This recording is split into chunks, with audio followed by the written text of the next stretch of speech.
I remember like watching a TED talk and just really like being fascinated by the information and the story. You know what I'm saying? And so I really wanted to start off with this first question, right? Now, as a financial expert, what are some of the most common barriers to financial literacy that you've encountered, particularly for individuals who have been impacted by the justice system? So first off, thank you for having me here. Good to see everybody. So I want to say first that 18 months ago, I was in Pelican Bay State Prison. And that's in California, where I served 4 of my 27 years of a 54-year life prison for a murder when I was a teenager.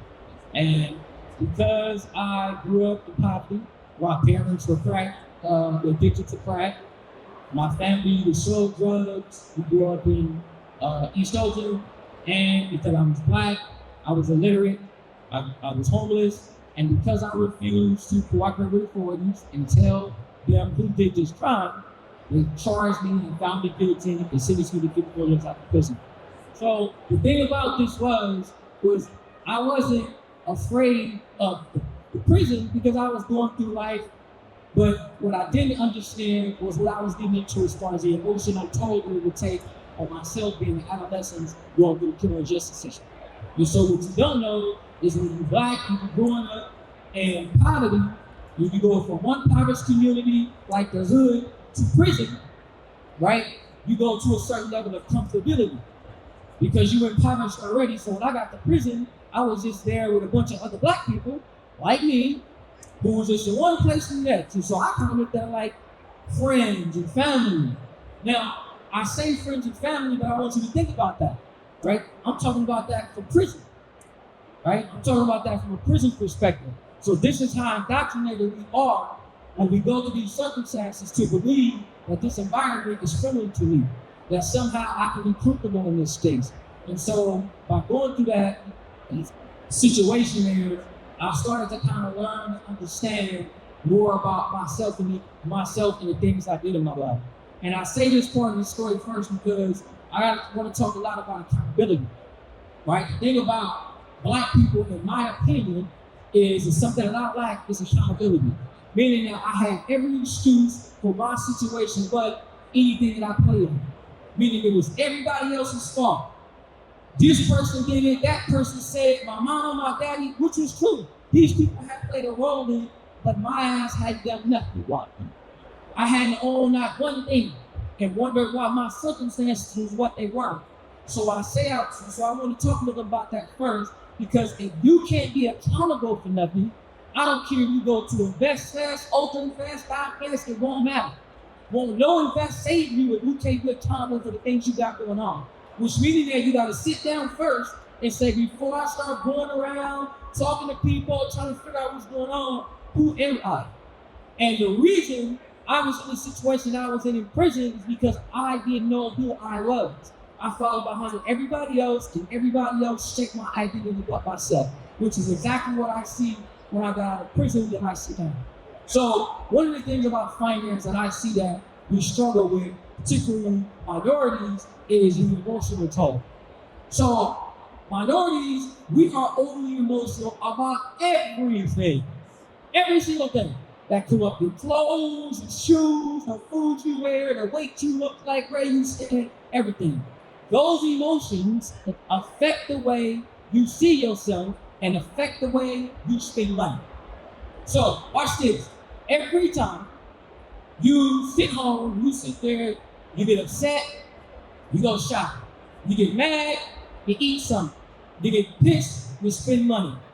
You don't like something else, you go on Amazon. So all these things that you do is attached to how you feel. You're attached to how you feel. They got investors going on. I'm gonna go spend $3,000-$4,000, fly my ass down to investors, go hang out, come back and be a debt I ain't made left.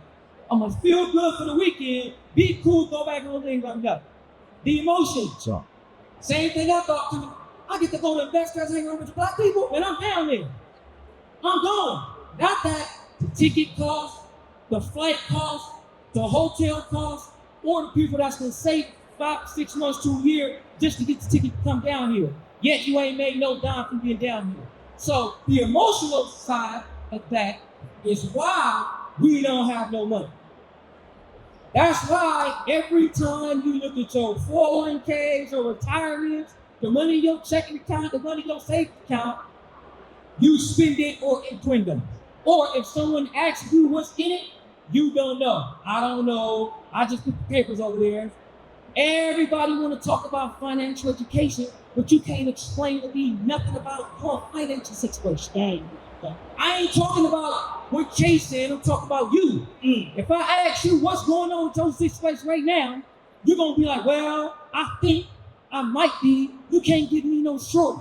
If I ask you how much you weigh, if I ask you what you want to eat, if I ask you where you want to go, if I ask you what's your female name, you tell me everything direct. You tell me the thing about your financial well-being, which is everything you do in your life to get situated, you know, little about it. So that's one of the reasons why that whole thing happened. Look, round of applause. Look, hey, I know we're emotional, and I know a lot of y'all is triggering, but don't, right? So what he says, though, don't say, look, all you gotta do is reverse that and make sure you make 10 connections here today so that you can pay for that trip that you took. And that outfit and all that stuff. So I know, I saw y'all faces, right? So talk to me about, and you kind of, you know, talk about a lot, you know, talk about it a little bit, but talk about Field, right? Like your program, and give me some tangible ways that your program is helping people kind of feel through their emotions, pun intended. So everything that I learn or talk about comes from a perspective of prison, because that's where I come from. So I have to give it to you from that perspective, because the other perspective I have to make it up because I haven't been on the street that long. So Fuel was designed for me to convince people in prison to support me, particularly the guards and other incarcerated people. So the thing about trying to learn about finance, being a incarcerated person, is you have to go against the trend, because in the pen, it's the drugs, it's all the other stuff that you're doing that I got wrapped into. And so I ran this big smuggling business in prison where I was smuggling contraband, tobacco, heroin, cocaine, weed, porn, you name it. I was smuggling from one part of prison to the next.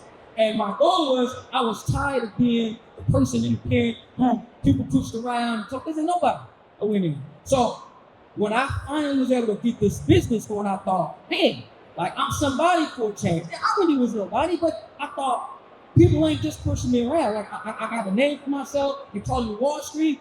So I thought, you know, I'm tired of the smuggling business.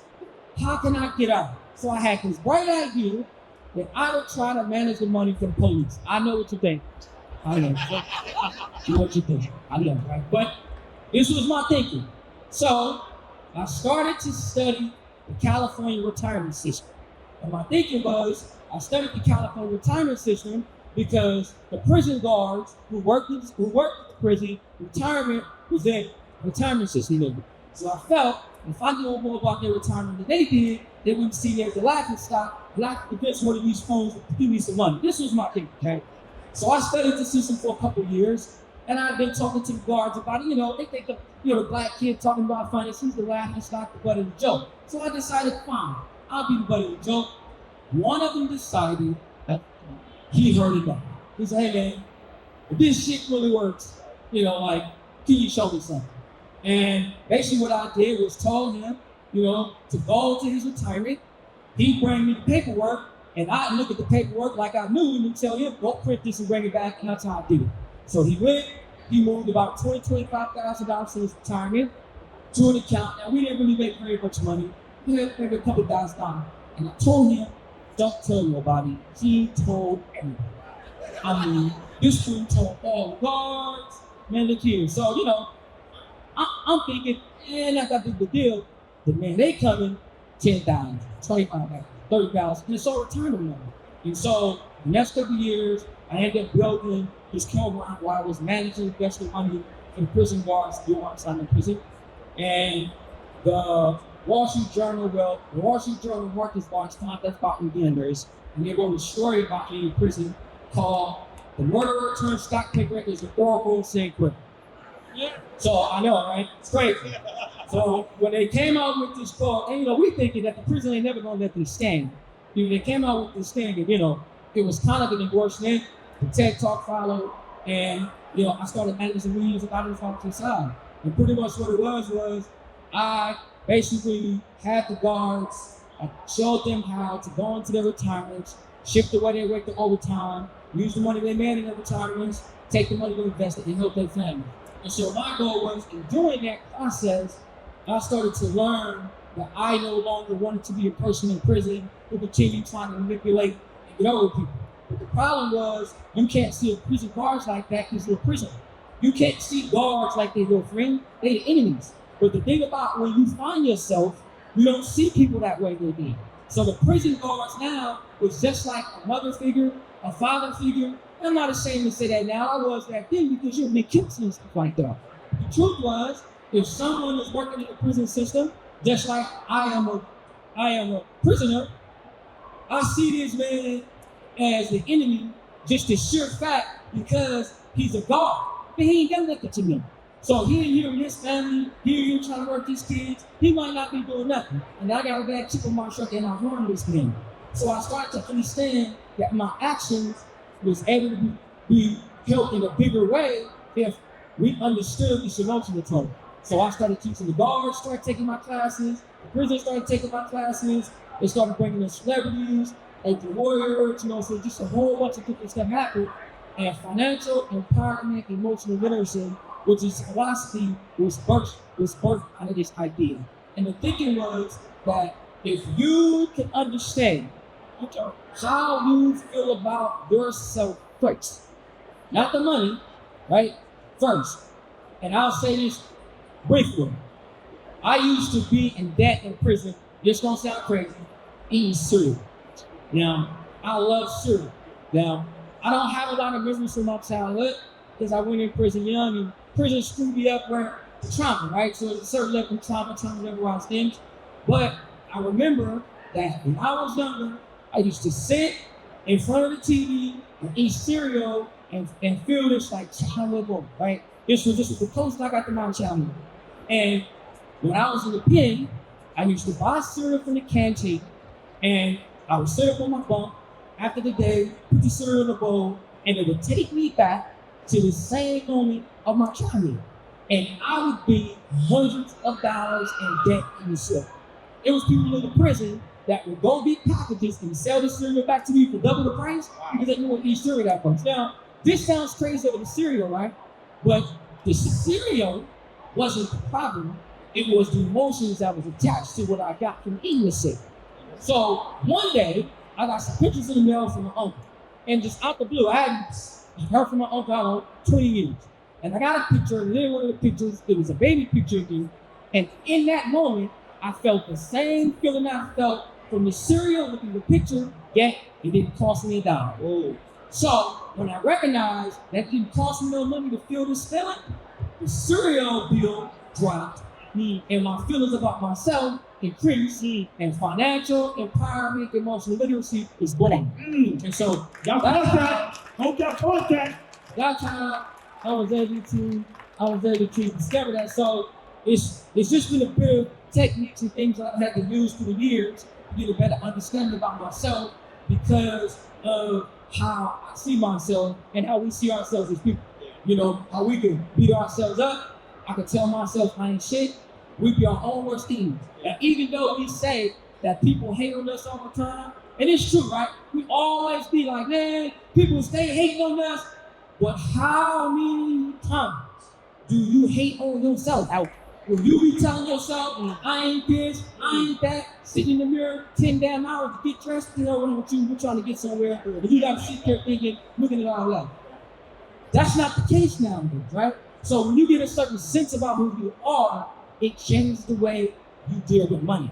So I was able, because I was confident about me, despite prison, despite my conditions, I still believe that I could be effective. So much so that I felt and I was the best financial advisor on the planet. Now, it was the craziest thing. I wasn't, but one day I got a picture. The warden came to me. He was like, "Hey man, I want to show you something." And he said, "Do you know that the Wall Street Journal has just released a picture?" And he said, "In this picture, it has Warren Buffett's face in the middle. This picture is online right now, just years ago. And he says on one side it got Jay-Z face, it got a tech billionaire's face, another tech billionaire's face, and then my face." And he says, "Now, who would sit in a room, in the editorial room, and think to make a joke about a black person in prison to put you next to anybody remotely close to anything successful when you'd have been in prison for murder robbery all your life?" So those type of moments in my life changed the way I saw me. So I got unapologetic about my stance about finance and about how teaching it to our people and about the stance that I took. So that was one of the, so that's how the empowerment piece was birthed to change the way that we see ourselves before we start to get out and start managing the business. Yeah. And so if I hear you correctly, when we start to focus on our feelings, how we feel about ourselves, how we love ourselves, that is the first step in managing our finances, because now the decisions that we make are not going to be based on emotions of the outer world. We'll make the right decisions inward. So easy thing. How many people in here know about Facebook, or as a Facebook, or what's the Meta now they call it? Raise your hand. You know about Facebook and Meta? Everybody know about that? All right, so a couple years ago, if you don't know this, you should if you don't know. Mark Zuckerberg of Facebook was in trouble. This was during the pandemic. It was worldwide news. The stock price was in the can. They were on Mark Zuckerberg for stealing all this money building out the metaverse. Facebook is one of the largest corporations on this planet, right? In America. This stock price fell from $500 down to $87. Now I say this because this. Most of the people in this room right now today around the world been using this platform since its inception. And how do you log on to Facebook every damn day and you can't see this stock price fall down to $87? And no, watch this. You want to talk about generational wealth? You want to talk about people don't want to see generational wealth? When you using this damn platform and you can't understand? Yeah. Mark Zuckerberg, Facebook stock price went from $85 in 17 months. You've been working your ass for 20 years. For 17 months, it went from $85 to over $400 a share, and he made over $150 billion. Now watch this. Now, so you may say to me, "Well, we ain't got that kind of money." How many people playing in the NBA? How many people playing in the NFL? How many people rapping? How many people singing? How many black billionaires came out of my Facebook stock? I can tell you how many white ones did. So this is my point when we talk about education. We talk about people buying stuff. And we talk about where you put your money and what you want to do. Don't nobody want to go make that purchase, but yet you want to own everything else. This man made all that. You really tell me you didn't even make 50 grand? How many of y'all here got returns? Each person in here could have took your retirement money, bought Facebook stock, held on to it, and 17 months later, you'd have been probably sitting on millions of dollars. So I say that to say, it ain't just Facebook, it's a whole bunch of these companies that's doing the same thing, and most of the people in this stadium, in this state right now, has a retirement that owns some stocks of some sort. So the fact that you ain't getting none of the money of the platforms that you use every day, but you're complaining about how they ain't gave you this, how the people ain't gave us that, stop. So I'm just saying, No,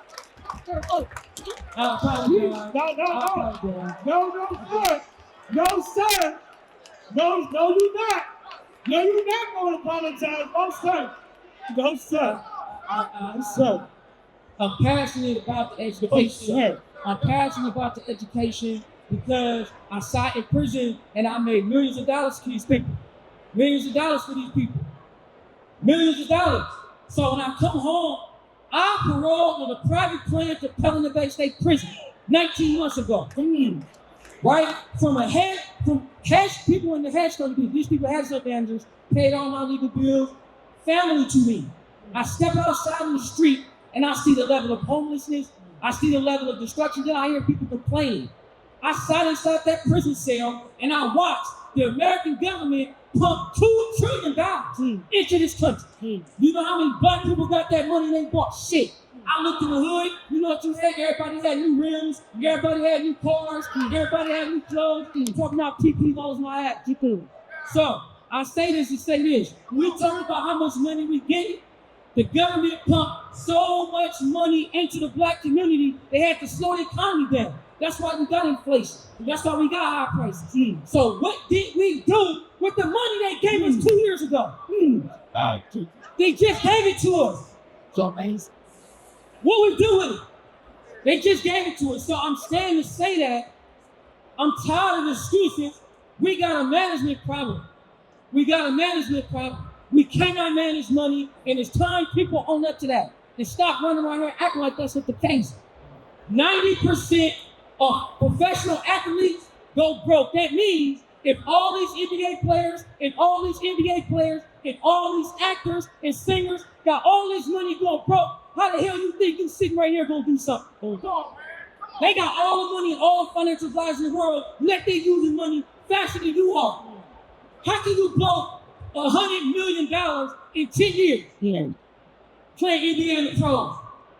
How can you blow this money like that? So what we talking about? How? We already got a shitload of money. We got money. Can't nobody manage it. So management, financial empowerment, emotional literacy, in my opinion, humbly, is the crutch to your survival and stringing along a successful run of investment returns for long-term retirement. Meaning, you don't take your money and put it somewhere and let somebody tell you what your money's supposed to do. You don't take your 401k, but you go to work every day and you go do that. So you will be mindful about these things. And I'm really sorry, y'all, but this has been my opportunity to be able to talk about those. So, I thought you take it. And so I don't know how to sound that, but yeah, question. So I'm coming in, you got to go ahead. All right, so look, if y'all play with this energy, if you want to, we have about 7 minutes for questions. I know y'all got some questions, and so if you have questions, please raise your hand. My man, I see my man right here. Yes, sir. Does somebody got a mic on? You want? I'm gonna put my mic on. Yes, that is.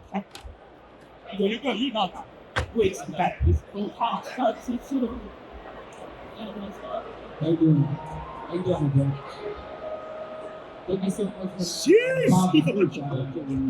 for tapi the one thing I really gained from this, I say, coming back to yourself. I just wanted to know if there are a few questions I'm going to get you.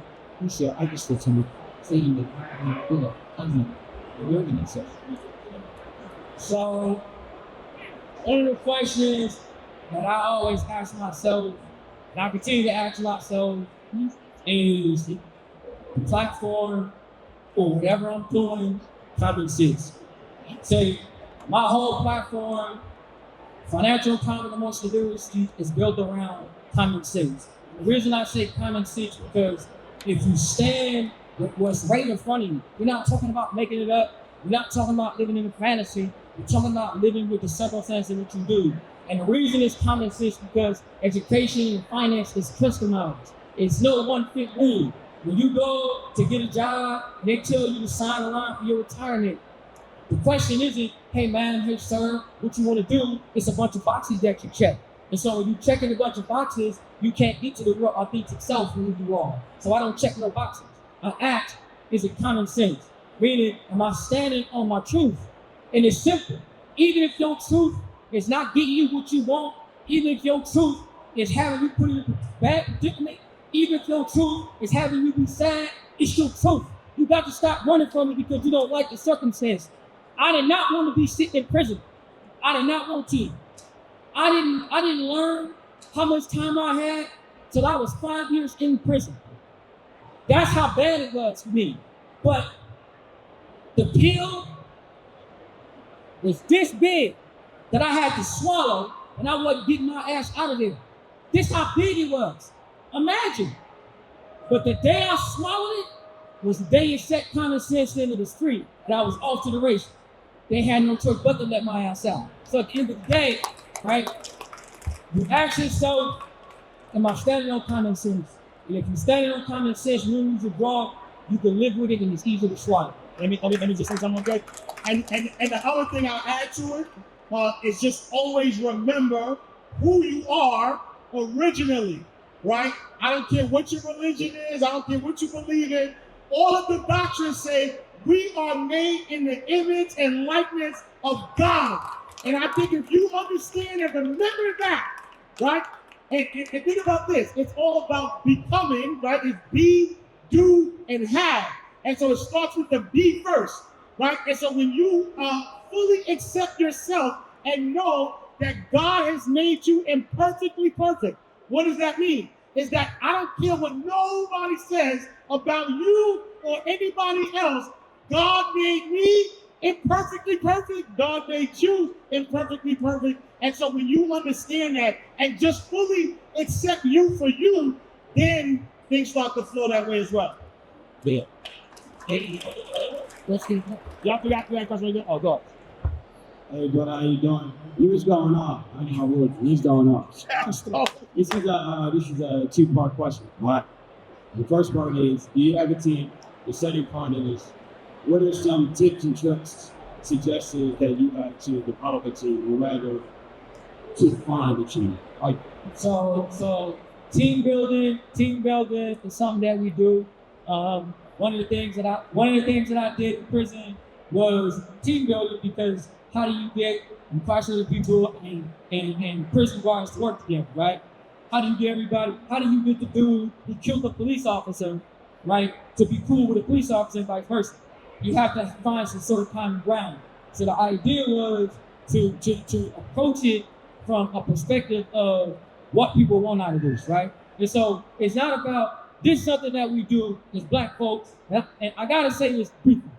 Something that we do as Black people, particularly those of us who have gotten some success, is we typically lead with the emotion that we brag our team members, they be our cousin, our brother, our friends. I'm not about to say, don't brag family, because family ain't cool to work with, because that's bullshit. Excuse my language to kids in here. I don't buy that crap. This is the case. When you find people who are like-minded, you understand what I'm saying?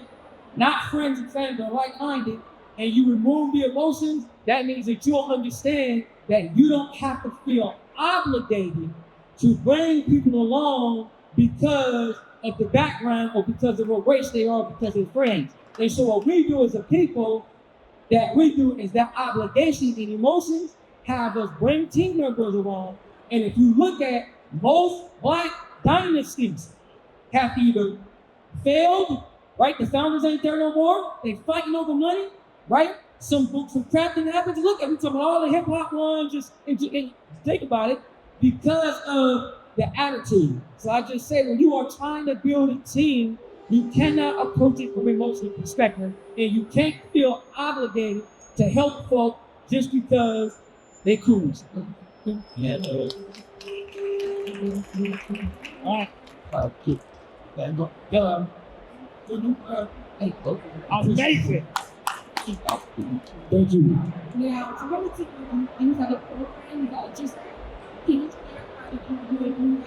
sometimes people need to understand how to do what you can do what the people are. And it's like, man, you talk about, these basketball players and they got money, they got money, but me, I don't do, and I don't know how to do what you're saying. So I think it's very important for everyone here to understand how they can do this. Yourself. So I have a program called Field. So you can go to ccwallstreet.com, which is my website. You go there, there's gonna be a bunch of information there. But this is the thing about it. Something you just said, right? So God has blessed me with some gifts. And there's other things I ain't never gonna have. So my route to get these gifts was prison, and I hope that ain't the route for nobody else. So with that being said, there's innate certain things that people that I got, you ain't never gonna get. It's just not gonna happen, right? But what we do at the platform is we teach people how to understand themselves in the way to work the program. So FIELD is a curriculum that we have a curriculum for schools. We also have a curriculum that we have for community centers. We have curriculums that we have for the pros. We have curriculums for the teenagers. And so pretty much what it does is the program has you go through this emotional and touch about yourself and things that's going on. And people typically say, well, what that got to do with money? Well, the thing is that not everything is do with money. And because people want to just get to the money so fast and don't want to get to the emotional part, it doesn't work. So what we do is while you are currently working your job right now, we don't tell you to stop, but we infuse customized things in place right now with hard truth. So my program is if you don't like the truth, it ain't for you. It's hard truth in your face because I believe that in your face will have you make two decisions. All I need you to make before you enter my program is make two decisions. You in or you out. And if you out, I want you to decide that now. So we ain't want something to be in your ass real quickly. So you can be like, I can't face it. You can get on out the way. Because truth is, everybody can't go. Right? When I got out the pit, the hardest thing was leaving people there who I had been there with all my life. Literally. All my life. But you recognize that you gotta go. They can't stay. So in that, you gotta put some things in place to help some people do something. So I don't have all the answers. I tell people, my program is not for you to make fast money. It ain't for you to get fame. It ain't for you to get riches. It ain't for you to get prestige. It's for you to get you straight. And when you get straight, I'm gonna get you all the money you want. And that's how the process works. It don't work no other way than that. We're not here to go out and tell you how to go build a bunch of stuff. I'm here to show you how to build you. You are the stuff. So that's how we stand. All right.